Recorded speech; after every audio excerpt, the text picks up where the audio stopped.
കള്ളാടി ദുരന്തവുമായി ബന്ധപ്പെട്ടിട്ട് എല്ലാവരും ഇപ്പോൾ സർക്കാരിനെ ഒരു ഭാഗം പഴി പറയുന്നുണ്ട്, മറ്റത് കോൺട്രാക്ടേഴ്സിനെ പഴി പറയുന്നുണ്ട്.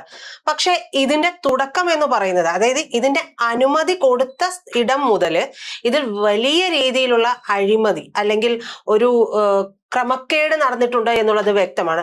സാറിന് അറിയാലോ, പരിസ്ഥിതിയുമായി ബന്ധപ്പെട്ടിട്ട് ഒരുപാട് പ്രശ്നങ്ങളുള്ള ഒരു ഏരിയയാണ്. നമുക്കറിയാം എന്തെല്ലാം ദുരന്തങ്ങൾ ഇതുമായി ബന്ധപ്പെട്ട് ആ ഭാഗത്ത് നിന്ന് തന്നെ വന്നിട്ടുണ്ട്. എന്നിട്ട് വീണ്ടും ഈ ഒരു തുരങ്കം അവിടെ സ്ഥാപിക്കാനായിട്ട് ആരാണ് ഇത്ര ധൃതി വെച്ചിട്ട് അനുമതി കൊടുത്തിട്ടുണ്ടാവുക? അല്ല, അനുമതി കൊടുത്തത് സർക്കാരാണ്. സർക്കാരിന് അതിന്റെ വിദഗ്ധ സമിതികളാണ്. പക്ഷെ ഇവിടെ ഒരു പ്രശ്നമുള്ളത്, ഒരു കാര്യം നമ്മൾ അംഗീകരിക്കണം. വയനാടുള്ള മനുഷ്യരുടെ യാത്രാ ദുരിതം നമുക്ക് പറയാതിരിക്കാൻ പറ്റില്ല. 6-7 മണിക്കൂറുകൾ താമരശ്ശേരി ചുരത്തിൽ കിടക്കേണ്ടി വരുന്ന, കയറാനും ഇറങ്ങാനും കിടക്കേണ്ടി വരുന്ന മനുഷ്യർക്ക് എന്തെങ്കിലും ഒരു ബദൽ സംവിധാനം ഉണ്ടായേ പറ്റൂ. കാരണം അവർക്ക് അത്ര ദുരന്തമാണ്. ഇപ്പോൾ പ്രത്യേകിച്ചും രോഗികൾ, മറ്റിപ്പോൾ ട്രെയിൻ പിടിക്കാനുള്ള ആളുകൾ, ഫ്ലൈറ്റ് പിടിക്കാനുള്ള ആളുകൾ, ഇവരൊക്കെ തന്നെ വലിയ തോതിൽ പ്രശ്നത്തിലാണ്. അപ്പോൾ എങ്ങനെയെങ്കിലും ഒരു പരിഹാരം ഉണ്ടാവണം എന്ന് വിചാരിക്കുന്ന ആളുകളാണ് നമ്മുടെ നാട്ടുകാർ. ഇപ്പൊ നമുക്കൊരു രോഗം വന്നാൽ എന്ത് മരുന്ന് കഴിച്ചിട്ടായാലും വേണ്ടില്ല, അപ്പൊ നാച്ചുറോപ്പതി ആയാലും വേണ്ടില്ല, ഹോമിയോപ്പതി ആയാലും വേണ്ടില്ല, ആയുർവേദ ആയാലും വേണ്ടില്ല, കിട്ടിയ മരുന്നൊക്കെ വാങ്ങി കഴിക്കുന്ന ഒരു സ്വഭാവം നമുക്കുണ്ട്. ഏതാണ്ട് അതുപോലെയാണ് ഈ വയനാട് മേപ്പാടി ചുരം വന്നത്. അനക്കാമ്പോയിൽ മേപ്പാടി ചുരം എന്നുള്ള നിർദ്ദേശം വന്നത്. ഈ നിർദ്ദേശം ഒറ്റ നോട്ടത്തിൽ ശരിയാ നമുക്ക് തോന്നാം. കാരണം 7.5 കിലോമീറ്റർ കൊണ്ട് നിങ്ങൾ ആനക്കാമ്പോയിൽ നിന്ന് മേപ്പാടി എത്തും, ചുരം കംപ്ലീറ്റ് ബൈപ്പാസ് ചെയ്ത് പോകും. വാദത്തിന് വേണ്ടി സമ്മതിക്കുകയും ചെയ്യാം. രാഷ്ട്രീയക്കാരെ സംബന്ധിച്ചിടത്തോളം അതിനപ്പുറത്തുള്ള അങ്ങനെയാണല്ലോ ജനകീയമായ വികാരം കൊണ്ടുവരിക. എല്ലാ രാഷ്ട്രീയ പാർട്ടികളും ചുരം റോഡിന് വേണ്ടി വാദിച്ചു. പക്ഷെ അങ്ങനെ വാദിക്കുമ്പോഴും നമ്മൾ നോക്കേണ്ട ഒരു കാര്യം, എല്ലാ ജനങ്ങൾക്കും താല്പര്യമുണ്ട്, എല്ലാ രാഷ്ട്രീയ നേതാക്കൾക്കും താല്പര്യം ഉണ്ടെങ്കിൽ പോലും ശാസ്ത്രീയമല്ലാത്തൊരു കാര്യം ചെയ്യാൻ പാടില്ല. ഇപ്പൊ ഒരു നാട്ടിലെ ജനങ്ങളും അവിടുത്തെ നേതാക്കളും എല്ലാം വന്നിട്ട് പറഞ്ഞ ഒരാൾ മരിച്ചു എന്ന്, അയാൾ ശരിക്കും ജീവനുണ്ട്, അയാൾക്ക് ജീവനുണ്ടെന്ന് പറയാൻ ഒരു ഡോക്ടറേ ഉള്ളൂ അവിടെ. ഡോക്ടർ ഒറ്റയ്ക്കാണ്. ആ ഡോക്ടർ ഒന്ന് പറയാം ഇയാൾക്ക് ജീവനുണ്ടെന്ന്. പക്ഷെ ബാക്കി എല്ലാവരും പറയാം, പഞ്ചായത്ത് മെമ്പറും പാർലമെന്റ് മെമ്പറും പറയാം അയാൾ മരിച്ചു എന്ന്. മരിക്കില്ലല്ലോ. കാരണം എക്സ്പെർട്ടൈസ് എന്ന് പറയുന്ന സാധനം അതിനാണ്. എക്സ്പെർട്ടൈസ് അതിനാണ്. ആ എക്സ്പെർട്ടൈസ് നിങ്ങളുടെ ജനകീയത കൊണ്ട് മറികടക്കാൻ പറ്റില്ല. അപ്പൊ ഇവിടെ എന്താ സംഭവിച്ചത്? വയനാട് കഴിഞ്ഞ കുറെ കൊല്ലങ്ങൾ മുമ്പ് തന്നെയുണ്ട്. കഴിഞ്ഞ ഒരു 2018 മുതൽ നമ്മുടെ കാലാവസ്ഥയിൽ ഉണ്ടായിട്ടുള്ള വലിയ മാറ്റം നമ്മൾ കാണുന്നുണ്ട്. അതിതീവ്ര മഴകൾ പല സ്ഥലത്ത് വരുന്നുണ്ട്. ഇപ്പൊ ഒരു ദിവസം 200, 300, 500 മില്ലിമീറ്റർ മഴ വരെ ഒരു സ്ഥലത്ത് പെയ്യാം. അങ്ങനെ പെയ്താൽ ഈ ചെരിഞ്ഞ പ്രദേശത്ത് എന്ത് സംഭവിക്കും? ചെരിഞ്ഞ മാത്രമല്ല, ഇങ്ങനെ കയറി ഇറങ്ങിയുള്ള പ്രദേശമാണ്. അവിടെ എന്ത് സംഭവിക്കുമെന്ന് ശാസ്ത്രീയമായി കുറെ പഠനങ്ങൾ നടന്നു. ഇപ്പൊ ഗാഡ്ഗിൽ കമ്മിറ്റി പണ്ട് തന്നെ ഇത് പരിസ്ഥിതി ലോല പ്രദേശമാണ് എന്ന് മാർക്ക് ചെയ്തത്. ഗാഡ്ഗിൽ പോട്ടെ.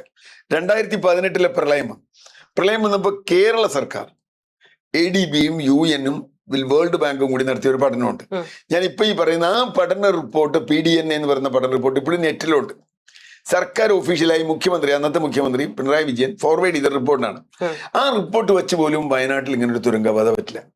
കാരണം എക്കോളജിക്കലി സെൻസിറ്റീവായ, മണ്ണ് അസ്ഥിരമായ, ഏത് സമയത്തും അതിവർഷം പെയ്യാവുന്ന അങ്ങനെയുള്ള ഒരു സ്ഥലത്ത് ഏത് തരത്തിലുള്ള ഇടപെടലുകളും വളരെ ശ്രദ്ധയോടെ വേണമെന്ന് പറഞ്ഞിട്ടുണ്ട്. പ്രത്യേകിച്ച് ഇവിടെ വേണ്ടത് എന്താ?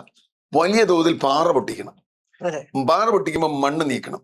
പാറയും മണ്ണും ചേർന്നതാണ് നമ്മുടെ ഭൂമിയുടെ സുസ്ഥിരത. പാറയിൽ മണ്ണ് ഒട്ടി നിൽക്കുന്നതും അങ്ങനെ പിടിച്ചു നിൽക്കുന്നതും അതാണ് സുസ്ഥിരത. പാറയ്ക്ക് അനക്കം തട്ടിയാൽ പാറയും മണ്ണും തമ്മിലുള്ള ഗ്യാപ്പും മാറും. അത് ഇവിടെ പാറ പൊട്ടിച്ചാൽ ഇവിടെ തന്നെ ആയിക്കോളുന്നില്ല, വേറെ എവിടെയെങ്കിലും ആവാം. ആ പാറയുടെ വേറെ അറ്റത്ത് വരാം അതിന്റെ വൈബ്രേഷൻ. അപ്പൊ അവിടെ ഗ്യാപ്പ് വരും, ഇവിടെ ഗ്യാപ്പ് ഉണ്ടാവില്ല. അവിടെ ഗ്യാപ്പ് വരുമ്പോൾ എന്ത് പറ്റും? ഈ ഗ്യാപ്പിലേക്ക് അതിതീവ്രം മഴ വെള്ളം ഒഴിപ്പിച്ചു വരും. ഇത് ചെരിഞ്ഞ പ്രദേശത്ത് നിൽക്കണമെന്നും കൂടി ആലോചിക്കുക. വെള്ളത്തിന് വലിയ വെയിറ്റ് ആണ്, നമുക്കറിയാലോ. വെള്ളത്തിന്റെ വെയിറ്റും ഈ മണ്ണും ഈ ഗ്യാപ്പും കൂടി ചേർന്നാൽ മണ്ണും പാറയും തമ്മിലുള്ള ബന്ധം വിടുകയും മണ്ണ് ഇങ്ങോട്ട് ഒലിച്ചു പോരുകയും ചെയ്യും. മണ്ണ് ഒലിച്ചു പോരുമ്പോൾ അതിന്റെ പിന്നാലെ പാറ പോരും, അതിന്റെ പിന്നാലെ ബാക്കി മണ്ണ് പോരും. മണ്ണ് മാത്രമല്ല, അതിന്റെ കൂടെയുള്ള മരം, വീട്, പോരുന്ന വഴി മുഴുവൻ. നമ്മള് വയനാട് ദുരന്തത്തിൽ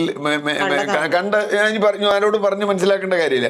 എവിടെ വരെ എത്തി അതിലെ ശരീരം നമുക്കറിയാം. ചാലിയാറും കടന്ന് മലപ്പുറവും കടന്ന് പൊന്നാനി വരെ ശരീരം എത്തി. അപ്പൊ അത്തരത്തിലുള്ള ഒരു പദ്ധതി, അങ്ങനെയുള്ള സ്ഥലത്ത് നമ്മളൊരു പദ്ധതി ചെയ്യുമ്പോൾ അതിനാണ് നമ്മുടെ നാട്ടിൽ കുറെ വിദഗ്ധരെ വെച്ചിട്ടുള്ളത്. വിദഗ്ധർ എന്ന് പറഞ്ഞാൽ ഇപ്പോൾ സ്റ്റേറ്റ് ലെവൽ എക്സ്പെർട്ട് കമ്മിറ്റി ഉണ്ട്, പരിസ്ഥിതി എക്സ്പെർട്ട് കമ്മിറ്റി ഉണ്ട്. സ്റ്റേറ്റ് ലെവൽ എക്സ്പെർട്ട് കമ്മിറ്റി അതിനുവേണ്ടി പഠനം നടത്തണം.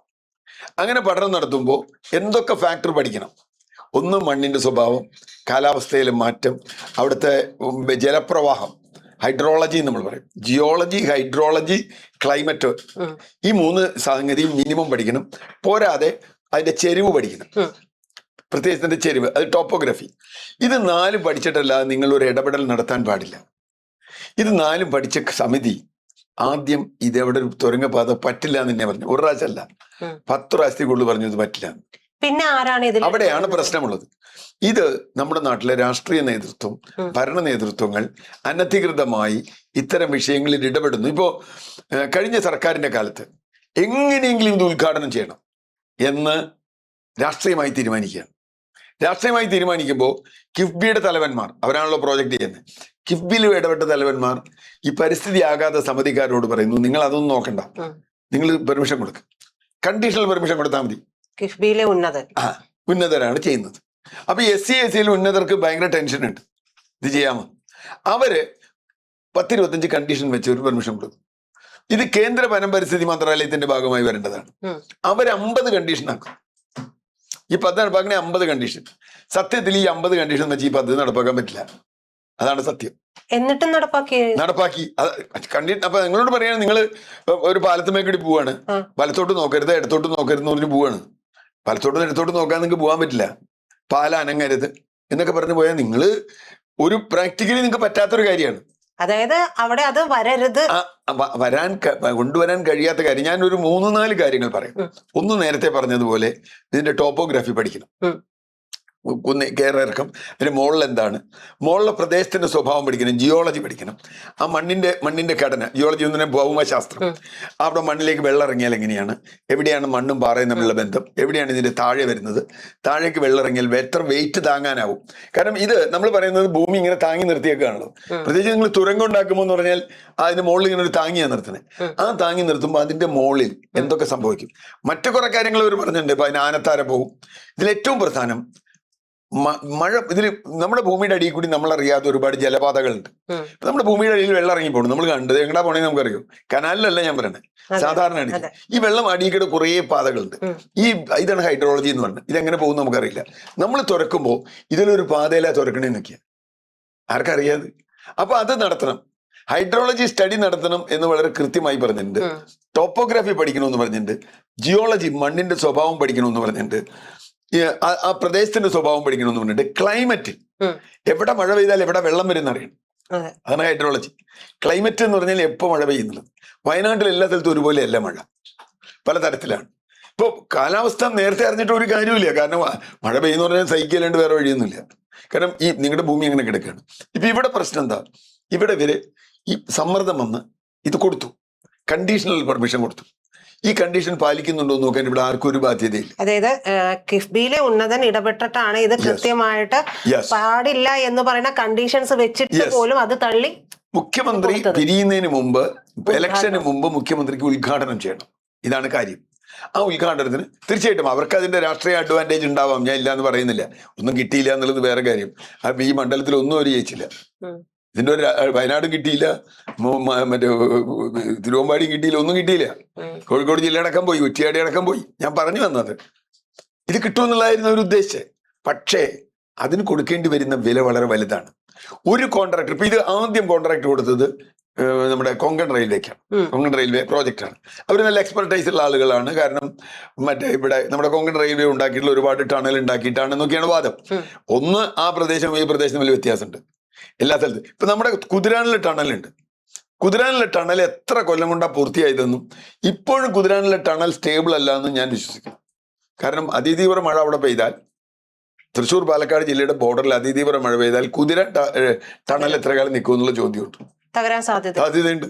കാരണം അത്ര വലിയ മഴ പെയ്തത് താഴേക്ക് വരില്ലേ. അപ്പൊ നമ്മൾ അങ്ങനെ ഇതില് ഞാൻ സത്യത്തിൽ അങ്ങനെ പറയാൻ പാടില്ലെങ്കിലും ഞാൻ പ്രാർത്ഥിച്ച ഒരു കാര്യം, നിർമ്മാണ മേഖലയിൽ തകരണേന്ന നിർമ്മാണം നടക്കുമ്പോ. അല്ലെങ്കിൽ എന്ത് പറ്റുന്ന വെച്ചാൽ ഇപ്പൊ പണി കഴിഞ്ഞു നോക്കിയാൽ 1000 വണ്ടി ഇതിനകത്ത് കയറി, 7 കിലോമീറ്റർ ഉണ്ട്, 1000 വണ്ടി അതിനകത്ത് അങ്ങോട്ടും ഇങ്ങോട്ടും കയറി, അതിനകത്ത് തകർന്നാലോ എന്ത് ചെയ്യും?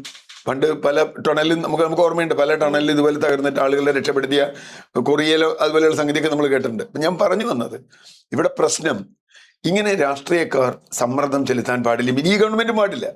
ഇനി ഇതിൽ കക്ഷി രാഷ്ട്രീയത്തിന്റെ തർക്കമല്ല ഉള്ളത്. സാറ് പറഞ്ഞു വന്നതില് കിഫ്ബി കൊങ്കൺ റെയിൽവേക്ക് ഇതിന്റെ കൊടുത്തു.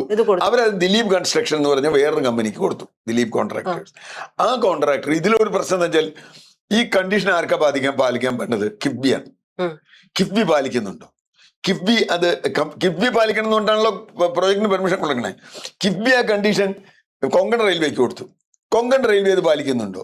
ദിലീപ് കൺസ്ട്രക്ഷൻ എന്ന് പറയുന്ന കമ്പനി അത് പാലിക്കുന്നുണ്ടോ? ഇത് ആരാണ് ഇത് ചെയ്യേണ്ടത്? ഹൈഡ്രോളജിക്കൽ സ്റ്റഡി നടത്തേണ്ടത് ആരാണ്? അങ്ങനെ പറയണ്ടേ? കൊങ്കൺ റെയിൽവേ നടത്തു, കിഫ്ബി നടത്തു, ഇവരെടുത്തു. അപ്പോ കിറ്റ്കോ ഒക്കെ നടത്തിയതിന്റെ പരിസ്ഥിതി ആ ഒരു പഠനമൊക്കെ ഉണ്ട്. അതൊക്കെ ഭയങ്കര തമാശയാണ്. വയനാട് എന്താന്ന് തന്നെ അവർക്ക് അറിയില്ല. വേറെ എവിടേക്കോ നടത്തിയൊരു പഠനത്തിന്റെ കോപ്പിയൊക്കെ എടുത്തിട്ട് കിറ്റ്കോ ഒക്കെ ചെയ്തിട്ടില്ല. കാരണം അവർക്ക് അതിൽ എക്സ്പെർട്ടൈസ് ഇല്ല. ഞാൻ ഉറപ്പായി പറയുന്നു, അവർക്ക് അതിൽ എക്സ്പെർട്ടൈസ് ഇല്ല. അപ്പൊ എക്സ്പെർട്ടൈസ് ഇല്ലാത്ത ആളെ കൊണ്ട് പഠനം നടത്തി നമുക്ക് രോഗി മരിച്ചോ എന്ന് അറിയാൻ പറ്റില്ലാത്ത ഒരു വൈദ്യനെ കൊണ്ട് പരിശോധിപ്പിച്ചിട്ട് രോഗി മരിച്ചു അല്ലെങ്കിൽ ജീവിച്ചിരിക്കുന്നു എന്ന് തീരുമാനിക്കുന്ന പോലെയാണ്. ഇതിൽ ഒന്ന് കേരളത്തെ സംബന്ധിച്ച്, കേരളം 2018 ശേഷം ഏത് നിമിഷവും അതിതീവ്രമായ മഴയ്ക്ക് സാധ്യതയുള്ള സ്ഥലമാണ്, ചെരിഞ്ഞ സ്ഥലമാണ്. മണ്ണ് മാത്രമല്ല, ഇപ്പൊ കഴിഞ്ഞ കൊല്ലം ഉണ്ടായില്ല പറയാം. ഈ കൊല്ലം ഉണ്ടാവുന്ന തദ്ദേശ മുഖ്യമന്ത്രി ആയതുകൊണ്ടല്ല. കഴിഞ്ഞ കൊല്ലം നിന്ന വെള്ളം മണ്ണിനെ നശിപ്പിച്ചിട്ടുണ്ട്. അത് അടുത്തിൽ വീണ്ടും വെള്ളം വരുമ്പോൾ വരും. ഇനിയിപ്പോ ഇദ്ദേഹത്തിന് 5 കൊല്ലം കഴിഞ്ഞ് വേറെ മുഖ്യമന്ത്രി വന്നാൽ ഇതന്നെ സംഭവിക്കുക. ഇത് കൂടിക്കൊണ്ടേയിരിക്കുള്ളൂ. ഞാൻ പറഞ്ഞു, ഇതിന്റെ അപകടം കൂടിക്കൊണ്ടേയിരിക്കുക. അതുകൊണ്ട് തന്നെ ഇതിനെപ്പറ്റി വിശദമായ അന്വേഷണം നടത്തണം. വിശദമായ അന്വേഷണം നടത്തിയില്ലെങ്കിൽ ഈ തുരങ്കപാത എന്ന് പറയുന്ന ദുരന്തം വലിയൊരു വിഭാഗം ജനങ്ങളുടെ മേലിൽ പോകും. രാഷ്ട്രീയ കക്ഷികൾ വിദഗ്ധരുടെ അഭിപ്രായത്തിന് വിടുക തന്നെ വേണം. അത് സത്യന്തമായി കാണണം. ഇപ്പൊ ജിയോളജിസ്റ്റുകളായി ഒരുപാട് പേർ, ഡോക്ടർ CP രാജേന്ദ്രനെ പോലെ വളരെ ഫേമസ് ആയ ജിയോളജിസ്റ്റുകൾ വളരെ കൃത്യമായി പറഞ്ഞിട്ടുണ്ട്, വയനാട്ടിന് ഇത് താങ്ങാൻ പറ്റില്ല, ഇതിന്റെ പഠനം നടത്തിയിട്ടില്ല, ഈ 50 കണ്ടീഷൻ പാലിക്കാൻ പറ്റില്ല. ഒരു ഒറ്റ കണ്ടീഷനോട് പറയാം, ഇതുണ്ടാവുമ്പോൾ ബ്ലാസ്റ്റ് ചെയ്യുമ്പോൾ വൈബ്രേഷൻ ഉണ്ടാവാൻ പാടില്ല. ബ്ലാസ്റ്റ് ചെയ്യുമ്പോൾ വൈബ്രേഷൻ ഉണ്ടാവാൻ പാടില്ല എന്ന് പറഞ്ഞാൽ എങ്ങനെ ബ്ലാസ്റ്റ് ചെയ്യുമ്പോൾ പാറ പൊട്ടിക്കുമ്പോൾ വൈബ്രേഷൻ ഉണ്ടാവാൻ പാടില്ല എന്ന് പറയാം. എന്തോ ടെക്നോളജി ഉപയോഗിച്ചാലുണ്ടാവും. മാത്രമല്ല, ഒരു സ്ഥലത്ത് പൊട്ടിക്കുന്ന പാറയുടെ വൈബ്രേഷൻ വേറെ സ്ഥലത്താണെങ്കിൽ നമുക്ക് കണക്കാക്കാൻ പോലും പറ്റില്ല. കാരണം പാറ നീണ്ടു കിടക്കുന്ന ഒരു സാധനമാണ്. അപ്പൊ അതുകൊണ്ട് ഇത് സൂക്ഷ്മമായി പഠിച്ചല്ലാതെ ഒരു ഇഞ്ച് മുമ്പോട്ട് പോകാൻ പാടില്ല. എന്തായാലും തൽക്കാലം സർക്കാർ അതിന്റെ പണി നിർത്തി വെച്ചിട്ടുണ്ട്. അല്ലെങ്കിൽ അതിതീവ്ര മഴ വന്നാൽ പിന്നെ അവിടെ ഇതൊന്നും പണിയാൻ പറ്റില്ല. അപ്പൊ അതുകൊണ്ട് അതിന്റെ പഠനം വരട്ടെ. ഒരാഴ്ചയോ 1 മാസമോ 2 മാസമോ ഇനി 6 മാസമോ പ്രോജക്റ്റ് വയ്യാലും പ്രോജക്റ്റ് അപകടകരമല്ല എന്ന് തീരുമാനിച്ചിട്ടേ മുമ്പോട്ട് പോകാവൂ. കാരണം ഇത് ദീർഘകാല പ്രത്യാഘാതം ഉണ്ടാക്കുന്ന ഒരു കാര്യമാണ്. മന്ത്രിമാർക്കൊക്കെ 5 വർഷത്തെ പ്രശ്നമുള്ളൂ, നമുക്ക് 5 വർഷമല്ല 500 വർഷത്തെ പ്രശ്നവും ഇതിലുണ്ട്.